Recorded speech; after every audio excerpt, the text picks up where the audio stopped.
everyone, my name is Kara, and for those of you who don't know me, I'm a librarian at the Community Library of DeWitt in Jamesville. I'm here today to introduce you to a fantastic library resource called newspaperarchive.com. I was supposed to talk about this resource in an Intro to Historical Newspapers class at the library this week, but sadly that had to be canceled. I decided to shift gears a bit and teach you all kind of a walkthrough of how to use Newspaper Archive and some tips and tricks to navigate the page. Now, Newspaper Archive is an amazing resource that's offered through Onondaga County Public Library. So if you have a library card and you have a PIN number, you'll be good to go. I think that exploring historical newspapers archive is a fantastic activity to do when you're stuck at home. Why? Because you can find information about your family members and build out that family tree you've been always meaning to do. Newspaper archive can help you find marriage announcements, birth announcements, obituaries, other vital records, and you may be lucky and find a few fascinating stories about family members that you didn't know before. It can also help you take a trip back down history or memory lane and learn about a particular historical event and how it was portrayed in the media. This can be especially helpful for students that are working on a project or for your future projects when you go back to school.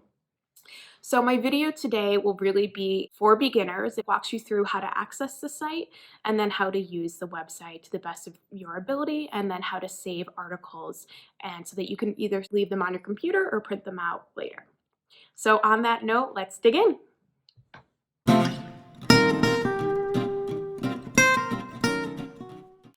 All right, everyone. Now to start, I want you to open up an internet browser. You can use Google Chrome, Firefox, Safari, or Internet Explorer. Whatever you typically use to pull up the internet, that's what you'll want to open up.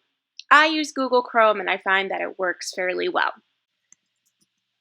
So what you'll need to do is come up to the browser right up here to the URL, and you'll type in the Onondaga County Library website. Not our own Community Library of DeWitt and Jamesville website. We're going to type in the website for the county system overall. And that URL link is www.onlib.org. And the homepage will look like this. You'll see information about the library system overall. But where we're going to go is the next step is that you will click this green research button. And it will pop down a list of different research opportunities through the libraries, everything from our local history section to homework help, consumer and community information, and more. But what we're looking for today is this photograph of a man on a computer where it says online databases. And you can click any of these three links. You can even click the photo. And it will launch into a to Z list of all of the different databases that Onondaga County Library System has to offer. This is a very expansive list, as you can see. I recommend you come back to the page at some point just to explore, but today we're going to focus on the newspapers. There's a handy tool at the top of the page that allows you to narrow down the databases by subject. We are going to click this one here that says News and Newspapers. We'll be focusing on one in particular. You'll scroll down to the third option here. It will say newspaperarchive.com. So right now we're going to click View Resource to launch the database.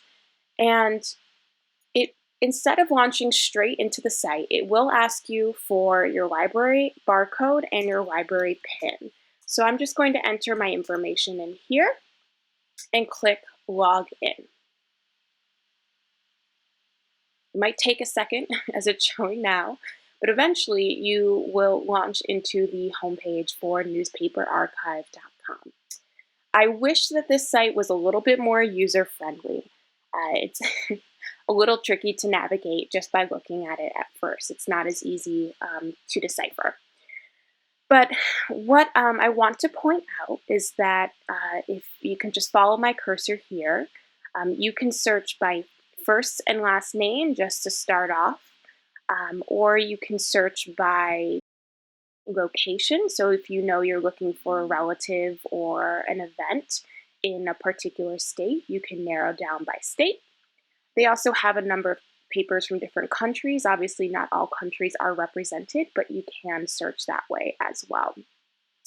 What I recommend is to scroll back up to the top and to start a general search by clicking this search little button up here.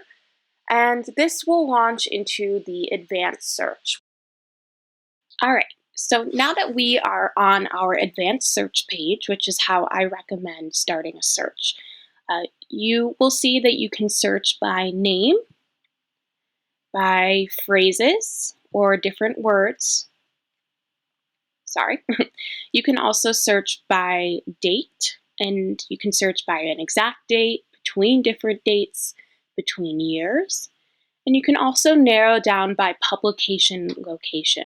It's important to note that the more information that you provide, the better your results will be. So if, for example, if you just write John Smith into first and last name and press search, you will get hundreds, if not thousands of results, and it will be harder to find the information that you're actually looking for. So again, the more information you provide, the better your results. What I'm going to do today to show you what kind of a general results page looks like and how you can save your articles that you find is that I am going to search for my own grandparents' wedding announcement. So I'm going to go ahead and kind of enter in some keywords up here. I'm going to go ahead and enter my grandfather's. Sorry, I'd already tried it before, so it came up as a saved search. So I'm going to type in my grandfather's first name and my grandfather's last name, which was Wayman. And then there are a few more kind of boxes down here I could fill in. I could do with all of the words. So if I think of a word like wedding or marriage or priest or bridesmaids, etc., I could put them in this particular category. And I would just write the word and between them to signify that you're looking for multiple words. Right now, I am just going to put in wedding because I'm not 100% sure. I don't want to narrow my results too much and make things too specific because then I may have a hard time finding what I'm looking for. So you can also, on the right-hand side here, you could put in an exact phrase. In this particular case, I don't have a set phrase that I think I'm going to put into the box, so I'm going to leave that blank.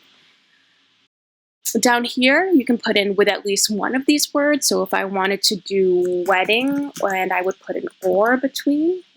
So I do wedding or marriage. I'm going to leave that blank for now, but that's an example of what you could put in this particular box.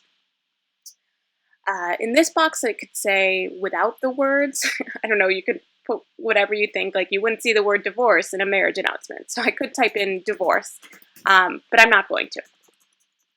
I'm just going to leave it like this for now and go on down to the next kind of search box here, which is narrow by publication date. Since I'm not 100% sure what date they got married, I'm going to go ahead and click this bottom option, which says between years, and I'll choose a start year. I'll go back, sorry if this is nauseating for anyone, back to 1950. And I know my aunt was born by 1957 and they were married at that point, so I'll go ahead and put 1957 as my end date. And when it comes to publication location, I know that they got married in New York, so I'm going to go ahead and narrow it down by country. And you can see here's a list of all the different countries they have newspapers from. And I'll go to state. They got married in New York State.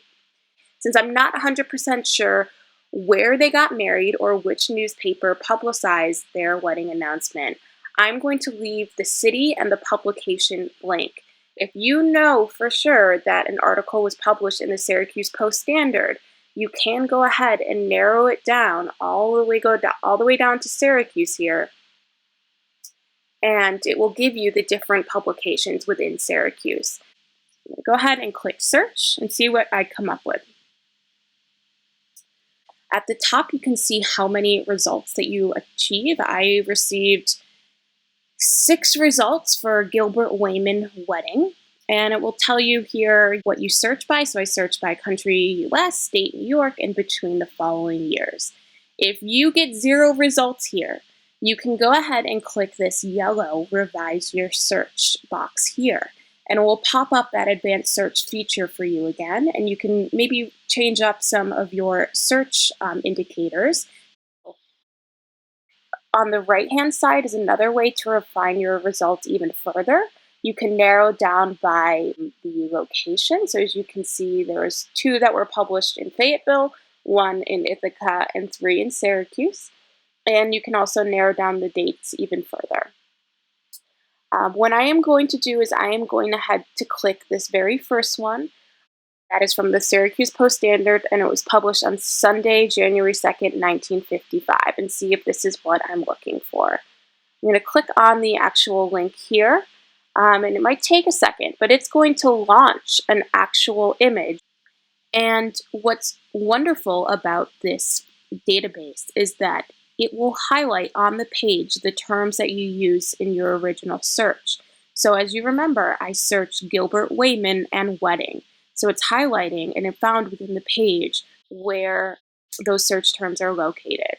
What's wonderful is that it looks like this is what I'm looking for. This is a picture of my grandmother in her wedding dress, which is really beautiful and very cool to see. And it provides a whole article about their wedding and where it happened and what my grandmother's dress looked like and who the bridesmaids and groomsmen were. So it's really cool to be able to see this article and share it with my grandmother and show her, as you know, she doesn't have a copy of this anymore. There's a couple things I want to point out here.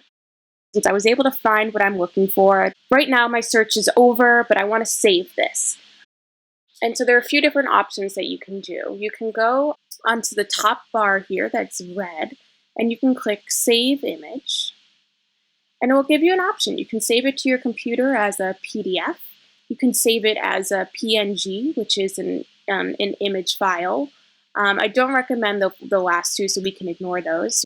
I am going to click Save as a PDF, and it will come up in my downloads. Actually, it's about to open up here. So it opened up in my downloads, and I can save it and print it, and also crop it within my PDF form as well, so I can just contain the article alone. What's nice is that it kind of takes off those highlighted yellow signifiers on the PDF version, so it's less distracting. All right, I'm going to head back to the page here, the search page, and also point out that you can share, so you can send this via email if you'd like, or put it on Facebook. I think it's important to note that, you know, when you try to share it, your family members or friends that are trying to access it will still need to log in with a library card. It might be best to download it first as a PDF or an image file, and then send it to them in an email or, you know, post it on their Facebook page or whatnot.